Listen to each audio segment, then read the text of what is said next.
Good morning class 8। Start करते हैं हमारा आज का क्लास। हम लोगों ने लास्ट वीडियो में स्टार्ट किया था चैप्टर जो है सिविक्स की जुडिशरी। उससे रिलेटेड हमने लास्ट टॉपिक हमारा रह गया था लोक अदालत। तो उसी को डिस्कस करते हुए आगे बढ़ते हैं, चैप्टर शुरू करते हैं। लोक अदालत जो हमने डिस्कस किया था कि ये मोस्टली जो है स्पीडली केस को सॉल्व करते हैं और मोस्टली जो है गांव से जो लोग शहर आते हैं उनको बहुत समय लग जाता था, पैसा इन्वेस्ट होता था, तो इससे इनका जो है केस जो स्टेडली बहुत ही जल्दी सॉल्व हो सकता है। तो इसी तरह से लोक अदालत जो है इम्पॉर्टेंट, मोस्टली रूरल पीपल्स के लिए बहुत इंपॉर्टेंट है ना। लोक अदालत फोकस ऑन कॉम्प्रोमाइज़। मोस्टली वो क्या फोकस करते हैं ताकि दोनों पार्टी जो होती है, जो विक्टिम होते हैं और जो दो साइड्स में जो लोग होते हैं जिसकी प्रॉब्लम होती है, झगड़े होते हैं, उनको बैठा के कॉम्प्रोमाइज़ करवा के सोल्यूशन निकाल दिया जाए। इससे क्या होता है कि इसमें टाइम नहीं लगेगा और केस जल्दी सॉल्व हो जाएगा। So when no compromise is reach the case is sent back to the regular court. तो इसी तरह से जब कोई कॉम्प्रोमाइज़ नहीं होती, क्योंकि हमने इसके लास्ट वीडियो में डिस्कस किया था कि बहुत सारे केसेस जो होते हैं उसे भी लोक अदालत में ट्रांसफ़र कर दिया जाता है ताकि इसकी जो सॉल्यूशन जो है जल्दी निकल जाए, अगर both the party ready to compromise. तो इन केस अगर दोनों पार्टी कॉम्प्रोमाइज़ में नहीं पहुंच पाते तो वो केस वापस उस कोर्ट में भेज दिया जाता है। However if a compromise is rich, लेकिन अगर कॉम्प्रोमाइज़ दोनों के बीच में हो जाता है, so an award is made which is binding on the parties. तो अवार्ड उनको मिलता है, मतलब जो दोनों पार्टीज से रिलेटेड जो होती है उनकी प्रॉब्लम जो सॉल्व हो जाती है उसके according. Now it is enforced as a decree of the civil code, and the important aspect is that no appeal can be made against the award as can be done in case of regular court judgment. So अब यहाँ पे जो award मतलब जो भी उनकी हुई थी प्रॉब्लम उनको सॉल्व हो गई, सॉल्यूशन निकल गया। तो इसी तरह से ये एक इन्फोर्स मतलब कोर्ट के through it is enforced as a decree of civil court के अकॉर्डिंग देखा जाए ये चीज़ें जो है उनको जो न्याय मिली, जजमेंट मिली। इसके साथ कहा गया कि अनदर इम्पॉर्टेंट जो है कि no appeal can be made against the award. तो जो भी उनको मिला था जजमेंट, ठीक है, तो वो अगेंस्ट, तो उसके बाद इसके खिलाफ उस जो भी जजमेंट मिला था इस अवार्ड के खिलाफ वो वापस नहीं जा सकते कोई भी, as can be done in case of जो दूसरी केसेस में होता है कि वो हम मूव कर सकते हैं। तो since the judgement is through mutual consent, क्यों नहीं जा सकते, क्योंकि इन दोनों के बीच में म्यूचुअल जो दोनों आमने सामने बैठ के कॉम्प्रोमाइज़ किए थे खुद ने, तो इसी तरह से ये केस को वापस हम वो लोग इसे दूसरे केसेस में फर्दर आगे नहीं ले जा सकते। All proceeding of Lok Adalat are considered to be judicial proceeding and every Lok Adalat is equivalent to a civil court. तो जो भी प्रोसीडिंग होती, जो प्रोसेस होता है लोक अदालत का, जिस तरह से वो काम होते हैं, ये मोस्टली जुडिशियल प्रोसेस ही होती है जैसे मोस्टली कोर्ट के अंदर होती है, ठीक है। तो इस तरह से वैसे ही काम चलता है यहाँ पर भी। As we have seen the judicial is very important institution of the state, कि जुडिशियल जो है बहुत ही इंपॉर्टेंट है और ये दोनों लेजिस्लेटिव एंड एग्जीक्यूटिव से अलग है, टोटली इंडिपेंडेंट बॉडी है। So it is a mechanism and art of governance. So it is an essential that the common citizens feel safe, secure and normally correct. तो इससे एक ऐसा मैकेनिज्म है, एक ऐसा माध्यम है जिससे गवर्नमेंट अपना काम करती है, जहाँ पे एक कॉमन पीपल जो है, जो सिटीजन है, जो नागरिक है, उसे लगता है कि वो सेफ है, अगर कोई प्रॉब्लम होती है तो हम कोर्ट जा सकते हैं, हमें न्याय मिल सकती है, जजमेंट मिल सकती है, दैट इज़ नॉर्मल, ठीक। They should feel that the system of governance and social order is just and fair. तो इससे लगता है उनको कि जो सिस्टम है just a system of government, जिस तरह से गवर्नमेंट रन करती है, other department legislative and judiciary, जिस तरह से लेजिस्लेटिव ऑर्गन्स है और एग्जीक्यूटिव ऑर्गन्स है, वैसे ही जुडिशरी ऑर्गन्स भी गवर्नमेंट के सिस्टम का पार्ट है और उनको जस्टिस जो है फेयर जो है मिलता रहेगा, न्याय जो है हमेशा फेयर होगा। As long as people respond their trust in the judicial system, they will feel their grievance will be addressed and will all fair. जब तक लोगों का भरोसा है जुडिशियल सिस्टम पे, उन्हें लगेगा उनकी जो प्रॉब्लम है उसकी सुनवाई होती है और उसका सॉल्यूशन निकाला जाता है सही तरीके से, तब तक ये बहुत अच्छे से काम करती है। और लोग का विश्वास बना रहता है, क्योंकि ये इसीलिए इसको रखा गया है as an independent body. Also as the old saying goes, justice delay is justice denied.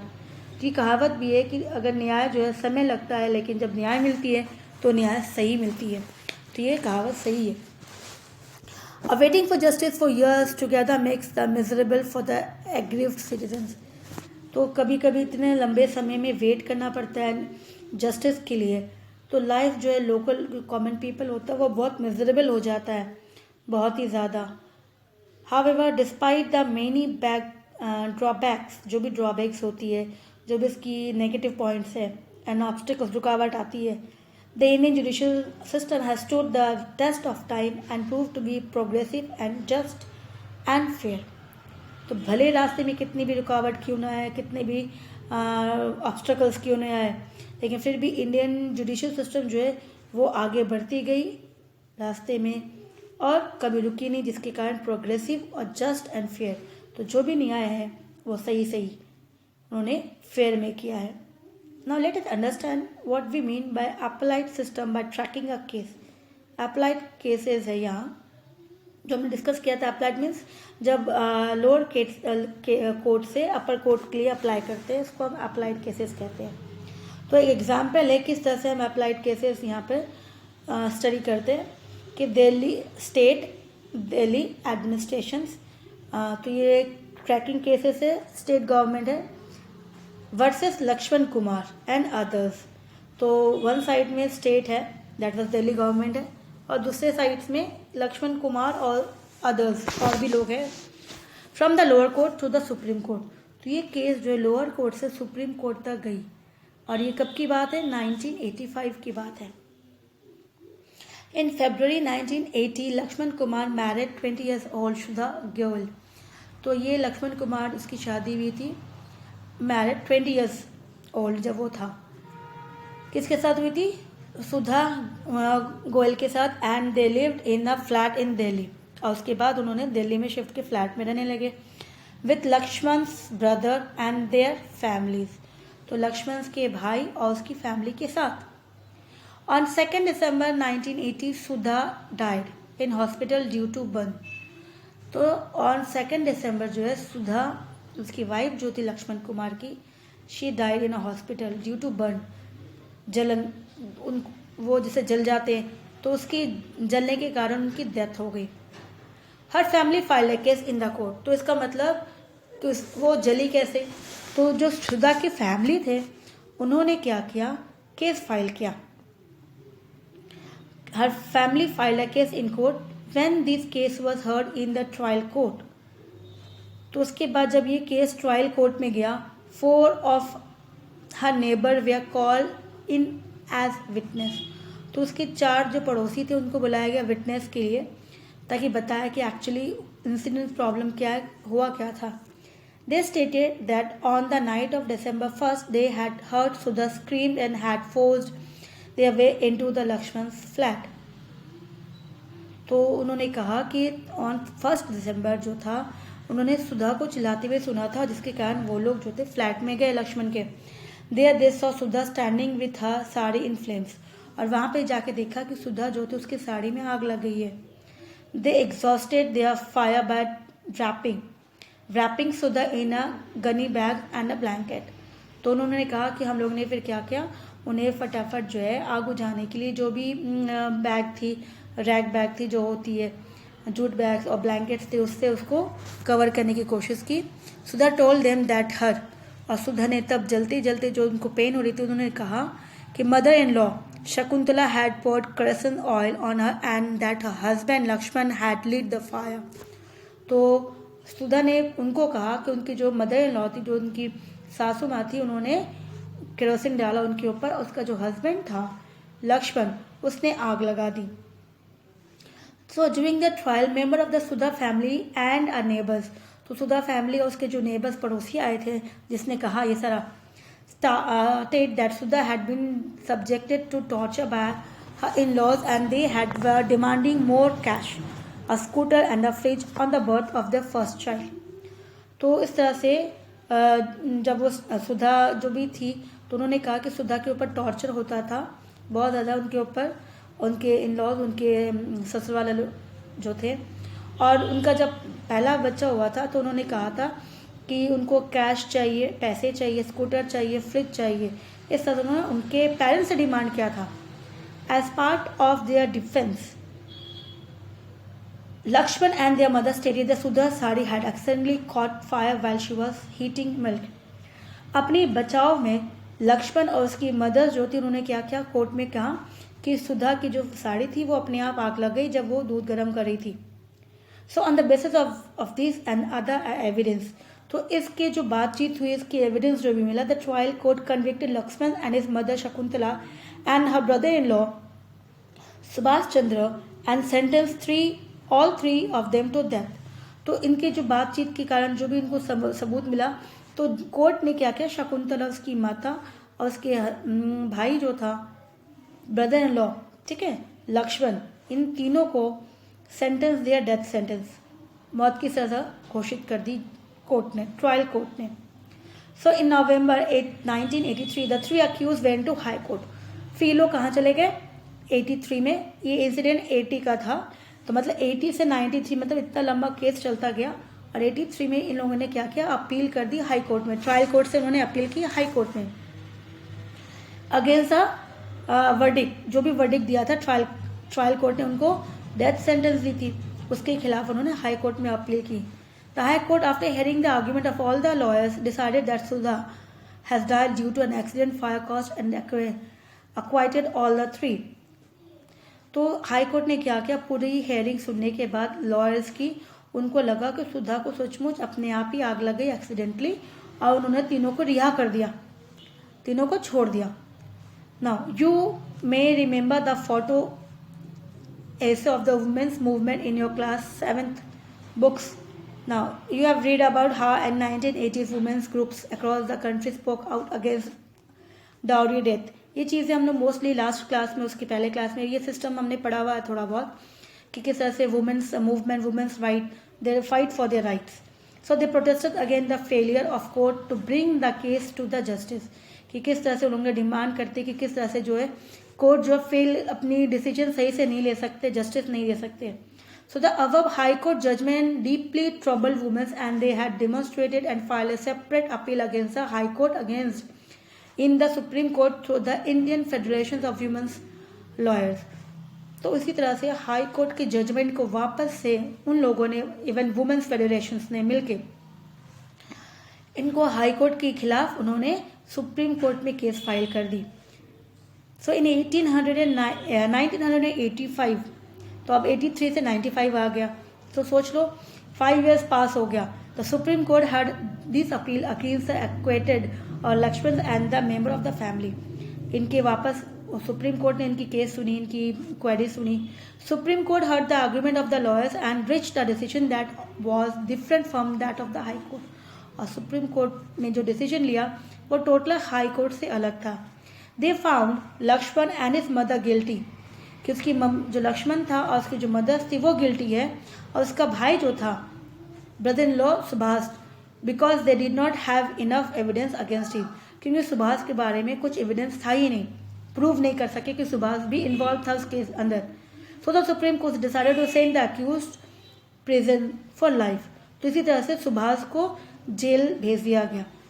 The judgment of the Olga, तो ये था जिसमें वापस लक्ष्मण और मदर्स जो थी उसको गिल्टी किया, उनकी सज़ा मिली, वही जो ट्रायल कोर्ट ने दिया था। क्या सज़ा दिया था? डेथ। लेकिन सुभाष को छोड़ दिया गया क्योंकि एविडेंस नहीं थी बोल के, इसलिए उसे उम्र कैद की सज़ा मिल गई। ना the judgment of the Olga Tellis versus Mumbai municipal corporation establish the right to livelihood as part of the right to life. तो ये एक और केस है जहाँ पे ओल्गा टेलीज जो थे और वर्सेस म्यूनसिपल कॉर्पोरेशंस, और ये था राइट टू लाइफ, कि जिंदा रहने के लिए, तो लाइवलीहुड, उसके खिलाफ उन्होंने केस फाइल की थी। The following expert from the excerpt from the judgment point to the way in which the जज link the issues of the right to life of that of livelihood.